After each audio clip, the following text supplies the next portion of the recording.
এই চটপটি জিনিসটা কে কে পছন্দ করেন কমেন্ট করে জানান। আমি বোধহয় ঢাকা সিটিতে খুব কমই বেস্ট চটপটি খেয়েছি। আপনাদের কারো যদি জানা থাকে অবশ্যই কমেন্ট করে জানাইতে পারেন।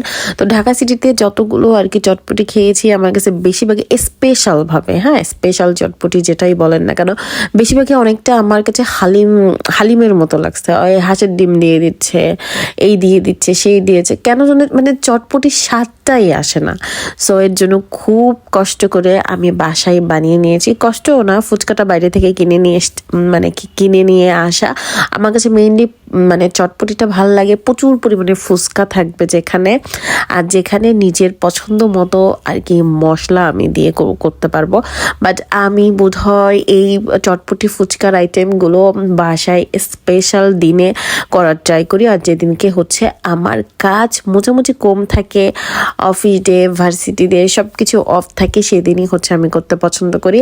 তো আজকে কি স্পেশাল ডে ছিল আমি জানি না, বাট কোনো কিছু একটা ছিল যার জন্য আমি ফ্রি ছিলাম। তো ভাবলাম যে পছন্দ মতো চটপটিটা খেয়ে নেই।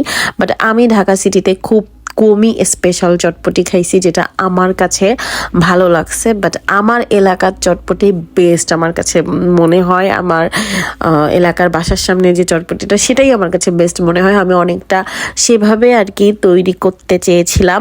সবাই খেয়ে বলছে অনেক ভালো, বাট আমার কাছে মাশাআল্লাহ অনেক ভালো লাগছে। কে কে চটপটি পছন্দ করেন কমেন্ট করে জানাবেন।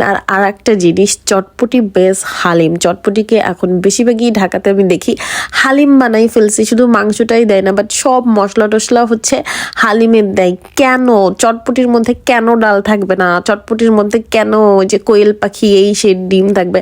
আমি বুঝি না। চটপটির মধ্যে মুরগির ডিম থাকবে, কেন কোয়েল পাখি হাঁসের ডিম এইগুলো থাকবে? জানি না আমি কেন এই জিনিসটা করে। আপনারা কমেন্ট বক্সে জানাবেন আপনাদের কাছে কেমন লাগে।